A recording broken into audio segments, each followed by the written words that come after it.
பணிப்பாளருக்கு ஆஸ்பத்திரி இல்ல, ஜனத்துக்கு தான் ஆஸ்பத்திரி. அரசியல்வாதியோட மக்களுக்கு முன்னால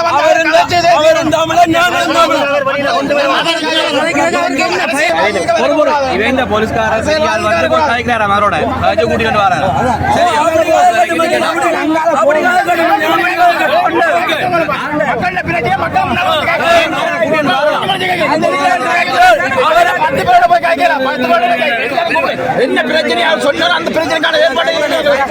வணக்கம் சொந்தங்களே, நாங்கள் இன்னைக்கு நிக்கிற இடம் சாவகச்சேரி ஆதார வைத்தியசாலைக்கு முன்பாக நிற்கிறோம். நிச்சயமாக சாவகச்சேரி ஆதார வைத்தியசாலையிலே இடம்பெற்ற பல ஊழல்களை வெளிப்படுத்திய வைத்திய அதிகாரி அர்ச்சனா அவர்களை வெளியேற்றுமாறு அல்லது அவர் இடமாற்றம் செய்யப்படுமாறு பலர் கோரிக்கை விடுத்திருக்கிறார். குறிப்பாக வைத்தியத்துறையை சார்ந்தவர்கள், வடமாகாண வைத்தியத்துறையை சார்ந்தவர்கள் அவருக்கு அழுத்தத்தை கொடுத்திருக்கிறார்கள் அல்லது அவர் இடமாற்றப்பட வேண்டும் என்பதிலே உறுதியாக இருப்பதாக சமூக வலைத்தளங்கள் ஊடாக பார்க்கக்கூடியதாக இருக்கிறது.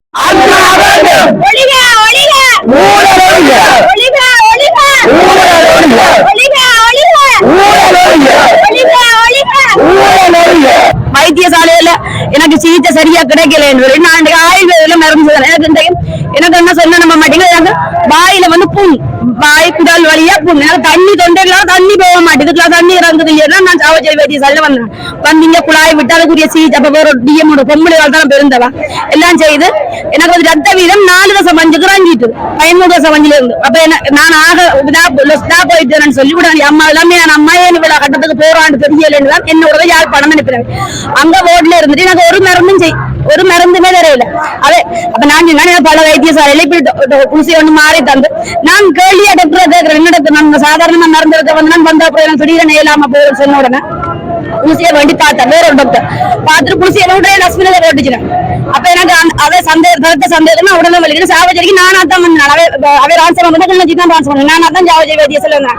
எனக்கு இங்க வந்த நான் கொஞ்சம் நார்மலுக்கு வந்தேன். நான் தொண்டை இதெல்லாம் கொஞ்சம் நார்மல் கதைக்கக்கூடிய அளவில். அப்ப எனக்கு வாயெல்லாம் முறிஞ்சு அந்த மிஸ் வந்து ஒரு பஞ்சு துணி போட்டு துடைச்சு வெள்ளை வெள்ளையா உறிஞ்சிரிஞ்சு வாயெல்லாம் வந்து இப்ப எனக்கு புதுசா குடல் புண் அல்சர்லாம் எனக்கு உரைப்பு சாப்பிட மாட்டேன்.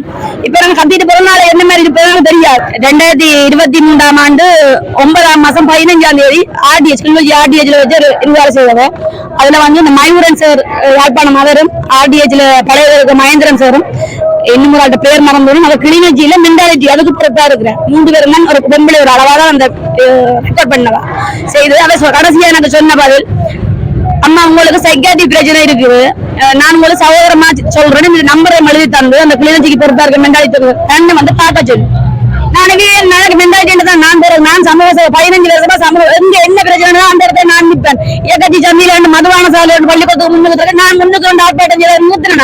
நான் எந்த சட்டப்பேரவை செயற்படணும் அந்த இடத்துல 2 பேரை செய்யணும். ஆனா இன்னைக்கு இந்த வரைக்கும் எனக்கு பதில் தெரியல. நான் நீதிமன்றத்தில் வழக்கு தொடர்றதுல அந்த வழக்கு தொடரக்கூடிய பொருளாதார நான் இல்ல. எனக்கு 3 பிள்ளைகள் படிக்கிற பிள்ளைகள் 13 வயது 11 வயது 4 வயது பொம்பளை பிள்ளைகள் 3. நான் சாப்பாட்டு கடை வச்சிருக்கேன். அது பாரம்பரிய உணவு சாப்பாடு மட்டும் செய்யறது. இப்போ நான் வீட்டை போன அப்புறம் கோச்சு காசு என்னோட காசு இல்ல. யாழ்ப்பாணத்துல எனக்கு சொன்ன பதில், மூட்டுவாதம் என்ன கிளினிக் போட்டது என்ன வாய்ப்பும் மூட்டுவாதத்துக்கு வருமா, கேன்சர் டெஸ்ட் எடுத்தது என்ன புண் வந்து அதுக்கு இருக்குமா, மனநோய் 10ஆம் போட்டு கிளினிக் உளவியல் சொல்லி அடிக்கடி கவுன்சிலிங் அனுப்பிச்சேன். கடைசியா நான் பேசி போட்டு தான் வந்தேன். நான் இங்க வரமாட்டேன், உங்களுக்கு வேணும்னா கவுன்சிலிங் எடுக்கக்கூடிய தகமையில நான் இருக்கிறேன். இந்த கவுன்சிலிங் என்ன கூப்பிடுறேன், எனக்கு அதுக்கூடிய எந்த நேரத்தை பத்தி நீங்க மறந்து செய்யல. யாருமே எனக்கு இந்த வரைக்கும் போக சொல்லல. இந்த வரைக்கும் அந்த ஒரு இன்குவாரி ஒன்றுதான் நடந்தது. அதுல எனக்கு சொன்ன பதில் எனக்கு சைக்காட்ரி பிரச்சனை. தங்களுடைய சுயநல கோரிக்கைகளுக்காக இந்த மக்களை நம்பி இருக்கின்ற இந்த பாரியோடு பிரதேச 60 கிராம சேவகர் பிரிவுகளை கொண்ட தென்மராட்சி பிரதேச மக்களை கைவிட்டு அவர்கள் பணி புறக்கணிப்பு அல்லது தொழிற்சங்க போராட்டம் என்று சொல்லி இந்த மக்களை கைவிட்டு சிரிப்புக்குரிய நகைப்புக்குரிய போராட்டத்தை அந்த வைத்தியர்கள் நடத்தியதை நாங்கள் கண்டோம்.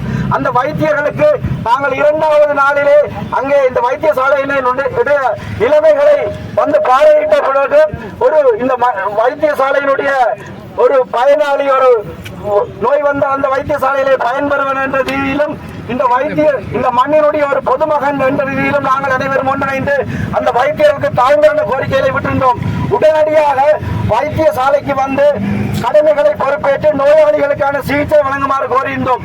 ஆனால் அவர்கள் கடந்த 5 நாட்களாக எந்தவித கரிசனையும் காட்டாமல் இந்த மக்கள் மீது இந்த நோயாளிகள் மீது எந்தவித அக்கறையும் இல்லாமல் தங்களுடைய போராட்டத்தை நடத்தினார்கள்.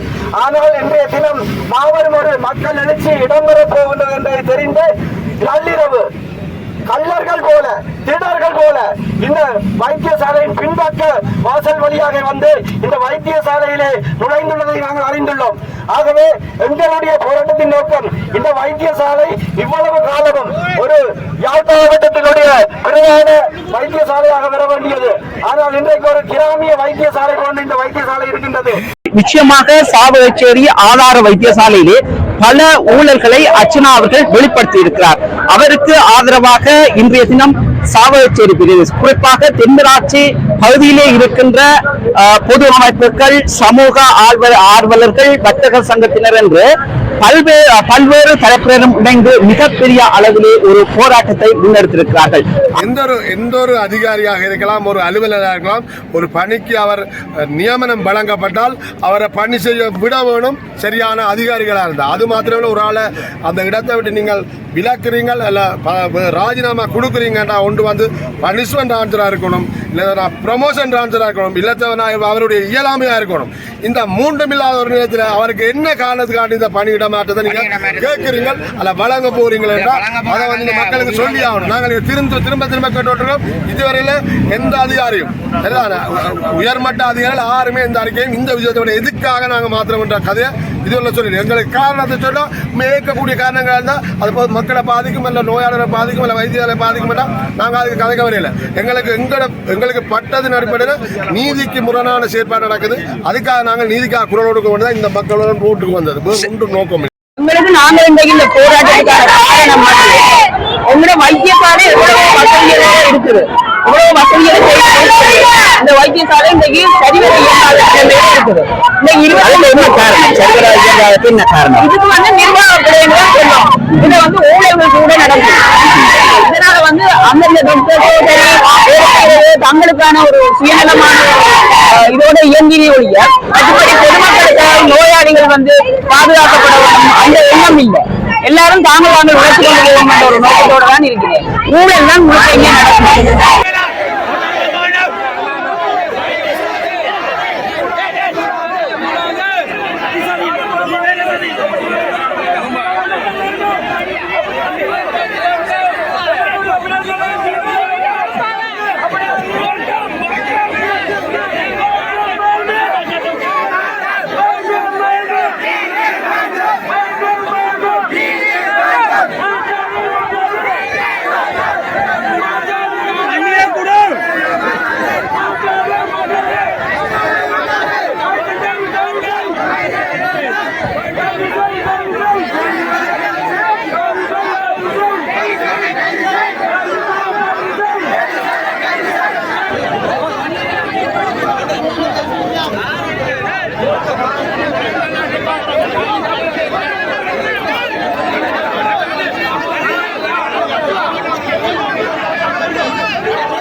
அர்ச்சனா என்பவர் எதற்காக வெளியேற்றப்படுகிறார்?